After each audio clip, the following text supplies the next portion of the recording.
Major ডালিম বলছি। অদ্য সকাল হতে খন্দকার মুশতাক আহমদের বলিষ্ঠ নেতৃত্বে সামরিক বাহিনী ক্ষমতা দখল করিয়াছে। শেখ মুজিব ও তার খুনি দুর্নীতিবাজ সরকারকে উৎখাত করা হইয়াছে। এখন হতে সারা দেশে সামরিক আইন জারি করা হলো। আপনারা সবাই আমাদের সাথে সহযোগিতা করুন। আপনারা নিশ্চিন্ত থাকুন, কোনো অসুবিধা আপনাদের হইবে না। বাংলাদেশ জিন্দাবাদ। 1975-এর 15ই আগস্ট ইথারে ভাইসা আসা এই বজ্র নির্ঘোষ শুনছিল দেশবাসী। প্রবল প্রতাপশালী শেখ মুজিবের শাসনের অবসান হয়েছে, সারা দেশে কারফিউ জারি হয়েছে। কিন্তু কি অবাক ব্যাপার, কারফিউ ভেঙে দলে দলে উৎফুল্ল জনতা নেমে আসছে রাস্তায়। চারিদিকে মুক্তির আনন্দ, এক বর্বর স্বৈরাচারের পতন হয়েছে। তারপর সন্ধ্যাবেলা খন্দকার মোস্তাকের পাশে কোমরে রিভলভার গুজে যেই অফিসার শপথ নেওয়াতে যাচ্ছেন তিনিই ছিলেন মেজর ডালিম। মেজর ডালিম রাতারাতি হয়ে উঠছিলেন নায়ক, সাহসের প্রতিমূর্তি। তারপরে 75-এর সব বীরকে পাঠানো হলো নির্বাসনে। সে আর এক আলাপ আর একদিন করব। এরপর তিনি শুধু নামই ছিলেন ইতিহাসে। ওনার সাথে আমার প্রথম যোগাযোগ হয় 2019-এ প্যারিসে আসার পরে। ওনার সাথে চ্যাটিং হতো। ওনার একটা ফেবু আইডি ছিল ফ্যালকন আইজ নামে। নানা বিষয় আলাপ হইতো, ব্যাপক পড়াশোনায় ভদ্রলোকের। আমার সাথে ফোনে বা ভিডিওতে কখনো কথা হয়নি, তবে আমার ঘনিষ্ঠ সার্কেলের অনেকের সাথেই নিয়মিত কথা হইতো। আমি কথা বলতে চাইছিলাম, উত্তরে বলছিলেন বলবো সময় হইলেই। আমার স্বাধীনতা উত্তর বাংলাদেশ বইটা প্রকাশিত হইলে পড়তে চাইছিলেন, আমি পাঠাইছিলাম সুইডেনে ওনার এক শিষ্যের কাছে। উনি বই পাইয়া বই হাতে ছবি পাঠাইছিলেন, এটা নিশ্চিত করতে যে ওনার কাছে পৌঁছাইছে। আমি আমার সার্কেলে ওনারে বড় ভাই বলে ডাকতাম। জিজ্ঞেস করতাম, বড় ভাই কেমন আছেন, কি বলেন। কোনো রাজনৈতিক পরিস্থিতিতে জানতে চাইতাম বড় ভাইয়ের রিডিং কি। একটা সময় খেয়াল করলাম উনি ভুলে যাইতেছেন জিনিসপত্র, ডাক্তারি ভাষায় যাকে বলে কগনিটিভ ডিজিজ। তখন থেকে ওনাকে বলতে শুরু করলাম বুড়া। তো জিগাইতাম বুড়াটার খবর কি।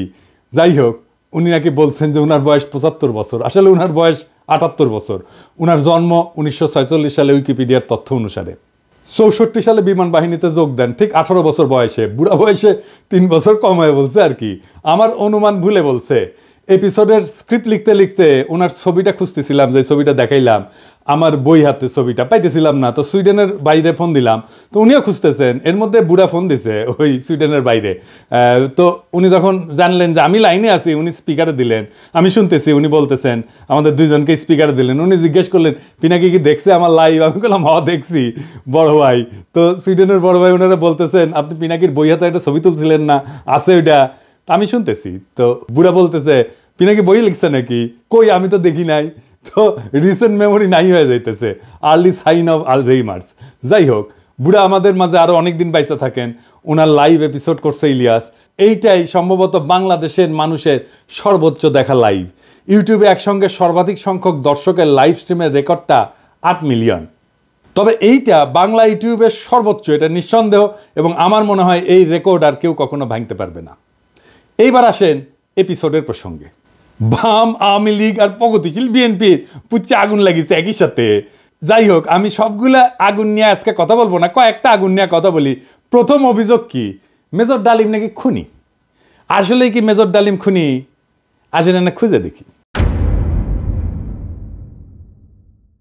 বিপ্লবী এবং সৈনিকদের খুনি বলা যায় না, কারণ তাদের কর্মকাণ্ড এবং উদ্দেশ্য সাধারণ অপরাধীর সাথে তুলনা করা যায় না। আদালত যখন প্রাণ নেয় সেটাকে খুন বলা যায়? একজন সৈনিক যখন দেশের শত্রুকে হত্যা করে সেটা কি অপরাধমূলক কাজ? একজন নারী যখন তার ধর্ষককে হত্যা করে ফেলে ধর্ষণের সময়, সেটা কি অপরাধ? না, সেটা না। কেন না? এর কয়েকটা কারণ আছে, বুঝে দেখি। 1 নম্বর কারণ, নৈতিক পার্থক্য, মোরাল জাস্টিফিকেশন। বিপ্লবীরা সাধারণত বিদ্যমান শাসন ব্যবস্থার অন্যায় বা নিপীড়নের বিরুদ্ধে সংগ্রাম করে। তাদের কর্মকাণ্ড একটা বৃহত্তর সামাজিক এবং রাজনৈতিক পরিবর্তনের উদ্দেশ্যে পরিচালিত হয়, বৃহত্তর স্বার্থে। নৈতিক দৃষ্টিকোণ থেকে এটা ন্যায় যুদ্ধ, জাস্ট ওয়ার, এই ধারণার সাথে সম্পর্কিত। সৈনিকেরাও একটা প্রতিষ্ঠিত রাষ্ট্র বা আদর্শ রক্ষার জন্য কর্তব্য পালন করেন। 2 নাম্বার, উদ্দেশ্যের মাহাত্ম্য। এটাকে ইংরেজিতে বলে এন্ডস ভার্সেস মিনস।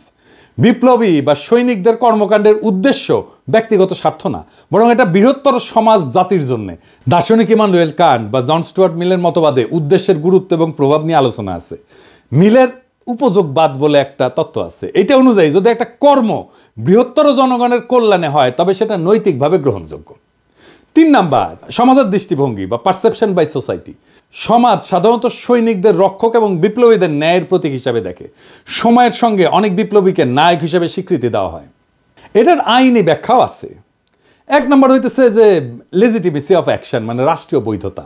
সৈনিকদের কর্মকাণ্ড রাষ্ট্রীয় আদেশের আওতায় ঘটে। আন্তর্জাতিক আইন অনুযায়ী যুদ্ধ বা প্রতিরক্ষায় হত্যা বৈধ, যদি তা যুদ্ধের আইন মেনে চলে। 2 নম্বর হচ্ছে রাজনৈতিক লড়াই বনাম অপরাধ, পলিটিক্যাল স্ট্রাগল ভার্সেস ক্রাইম। বিপ্লবীরা সবসময় বিদ্যমান আইন ভঙ্গ করে। বিপ্লব বা অভ্যুত্থান বিদ্যমান আইনের উপরে।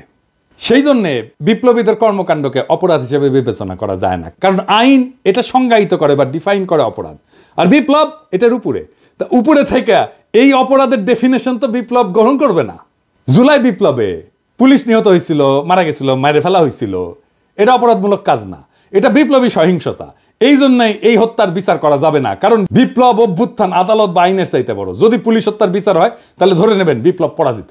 15ই আগস্টের বিপ্লব পরাজিত হয়েছিল জন্যই আগস্ট বিপ্লবের নায়কদের বিচার এবং ফাঁসি হয়েছিল। 3 নম্বর হইতেছে যে ইচ্ছাকৃত হত্যা বনাম কর্তব্য, ইন্টেনশনাল কিলিং ভার্সেস ডিউটি। সাধারণ অপরাধী ব্যক্তিগত স্বার্থে হত্যা করে, অন্যদিকে সৈনিকেরা যুদ্ধক্ষেত্রে এবং বিপ্লবীরা সামাজিক রাজনৈতিক কাঠামো এবং বিদ্যমান ব্যবস্থা বদলের উদ্দেশ্যে কাজ করে এবং এর ক্ষেত্রে বিপ্লবী সহিংসতা হয়। এইটা তাদের কাজকে ইচ্ছাকৃত হত্যাকাণ্ড থেকে আলাদা করে। সেই জন্যই তাদের কাজগুলোকে ইচ্ছাকৃত হত্যাকাণ্ড থেকে আলাদা হয়ে যায়। শেখ মুজিবকে কেউ খুন করেনি, সে অভ্যুত্থানে নিহত। তার পরিবারের সদস্যদের কেউ খুন করেনি, তারাও অভ্যুত্থানে নিহত। দ্বিতীয় অভিযোগ হচ্ছে মেজর ডালিম শিশু হত্যা করেছে। আবার ইন্টারেস্টিংলি কৌতুকপ্রদভাবে এটা আইসিছে বামেদের কাছ থেকে। হ্যাঁ, মেজর ডালিম কি শিশু হত্যা করেছে? মেজর ডালিম 32 নাম্বার আক্রমণ করে নাই, তারে দায়িত্ব দিতে চাইছিল, সে নেয় নাই। কারণ মুজিব পরিবারের সাথে তার একটা ব্যক্তিগত পারিবারিক সম্পর্ক ছিল। সে গেছিল মুজিবের ভগ্নিপতি আব্দুর রব শেরনিয়াবাতের বাসায়। সেখানে তার 14 বছরের বয়সী মেয়ে বেবি, 12 বছরের বয়সী ছেলে আরিফ এবং 4 বছর বয়সের নাতি সুকান্ত আবদুল্লাহ, যেটা আবুল হাসনাত আবদুল্লাহর ছেলে, ও মারা যায়। আবুল হাসনাত আবদুল্লাহ হারামজাদাটা পানির ট্যাঙ্কে লুকেছিল, বেঁচে যায়। কিন্তু কথা হইতেছে বাড়ির নারী আর শিশুদের বন্দুকের মুখে ফেলায় পানির ট্যাঙ্কে লুকেছিল কেন হারামজাদাটা? ওইটা জয় বাংলা হইলে তো আরো সুবিধা হইলেনি। যাই হোক, এবার আসেন দেখি মহান বিপ্লবের সময় শিশুদেরকে হত্যা করা হয়েছিল যতগুলো বিপ্লব হয়েছে ইতিহাসে, যেগুলো নাম জানি আমরা, যেগুলো নিয়ে কাইট হয়ে পড়ে যায় বিপ্লবীরা। আসেন সেটা দেখি। ফরাসি বিপ্লবের সময় লুই শার্লস, যাকে লুই সপ্তদশ বলা হয়, মানে রাজা ষোড়শ লুই এবং মেরি আন্তোয়ানেটের ছোট ছেলে, বন্দি অবস্থায় খাইতে না দিয়ে কারাগারে রেখে মৃত্যুর দিকে ঠেলে দেওয়া হয়। যখন তার মৃতদেহ বের করা হচ্ছিল তার শরীরে কোনো মাংস ছিল না, কঙ্কালের উপরে চামড়া। বিপ্লবীরা হত্যা করবে না, কারণ তাদের পবিত্রতা নষ্ট হবে, কিন্তু খাইতে না দিয়া দিনের পর দিন কষ্ট দিয়া মেরে ফেলা যাবে। তো ফরাসি বিপ্লব নিয়ে আধিখ্যাত তো করে সবাই। আবার রুশ বিপ্লব নিয়ে তো বামেরা কাইট হয়ে পড়ে যায় না? যে বামেরা কবে তাদেরকে কইবেন এটা, যে রাশিয়ার জার দ্বিতীয় নিকোলাস এবং তার পরিবারের সদস্যদের বন্দি করে কমিউনিস্টরা। জার কিন্তু তখন ক্ষমতায় না, জারের ক্ষমতা অনেক আগেই চলে গেছে।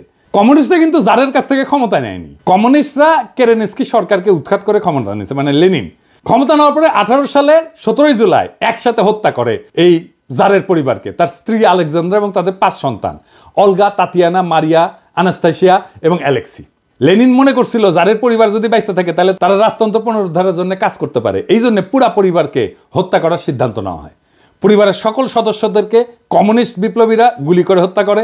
পরে তাদের মৃতদেহ অ্যাসিড দিয়ে বিকৃত করে মাটিতে পুঁতে ফেলা হয়। এর মধ্যে আনাস্তাসিয়া নিকোলায়েভনার এর বয়স ছিল 17 বছর, আর অ্যালেক্সি নিকোলায়েভিচের বয়স ছিল মাত্র 13 বছর। দুই ক্ষেত্রেই প্ল্যান করে মারা হয়েছে। অনেক পরে 15ই আগস্টে শিশুরা মারা গেছে কোল্যাটারাল ড্যামেজে, প্ল্যান করা হয়নি যে শিশুদের মারা হবে। এখন আমরা যদি বলি মেজর ডালিমেরা তো শিখেছে ফরাসি আর রুশ বিপ্লব থেকে, উত্তর আছে আগে বামেরা লেনিনের বিচার করুক, ফ্রেঞ্চ রেভলিউশনের বিপ্লবীদের বিচার করুক, জবাব আনুক, আমরা তারপরে জবাব দেব। এখন অনেকের মনে প্রশ্ন এসছে যে মেজর ডালিম কি তাহলে দেশে ফিরবেন বা ফিরতে পারবেন? আমাকে সুইডেনের ভাই, বড় ভাই, যিনি মেজর ডালিমের শিষ্য, উনি বলছেন ওনারে তো দেশে আনা দরকার, উনি অবশ্যই দেশে আসবেন। আমরা নতুন সংবিধান লিখলে 15ই আগস্টকে বিপ্লবী অভ্যুত্থানের মর্যাদা দেব। আগের রায় বিচার সবকিছু ইনভ্যালিড হয়ে যাবে। তিনি তখনই বীরের বেশে দেশে ফিরবেন। 24-এর বিপ্লব যারা নির্মাণ করছে তাদের অনেকেরই আইডল ছিলেন মেজর ডালিম, অন্তত আমার তো ছিলেনই। ওনার নাম আমরা আকাশে লিখে রাখবো ঈসা খান তিতুমির, হাজী শরীয়তুল্লাহর সাথে। বাংলাদেশে যতবার জালেম আসবে ততবার মেজর ডালিমেরা জন্মাবে। কখনো তাদের নাম হবে আবু সাইদ, কখনো তাদের নাম হবে মীর মুগ্ধ, কখনো তাদের নাম হবে ওয়াসিম, আনাস। আমরা এক একটা তারার নাম দেব এই বীরদের নামে। 24-এর বিপ্লব একটা প্রকৃত বিপ্লব হয়ে উঠবে যদি আমরা নতুন সংবিধান লিখে মেজর ডালিমকে দেশে ফিরে আনতে পারি। সেই দিন হবে বিপ্লবের প্রকৃত বিজয়। ইনকিলাব জিন্দাবাদ।